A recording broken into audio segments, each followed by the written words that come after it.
وقلنا إن الرسول عليه الصلاة والسلام حينما وجهه الله إلى بيت المقدس قبلة أولى ليثبت أن الإسلام دخل المقدس في إيه؟ في دائرته.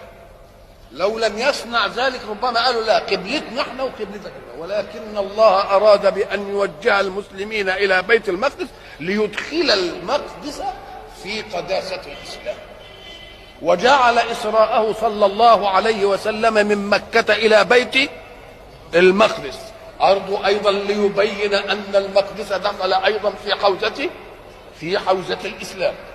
فلما شاء الله أن يحول الكعبة إلى بيته الأول وهو الكعبة، قال الله لرسوله: أنا سأوليك القبلة التي تحبها، ولكن أنا إن وليتك القبلة التي تحبها سيقول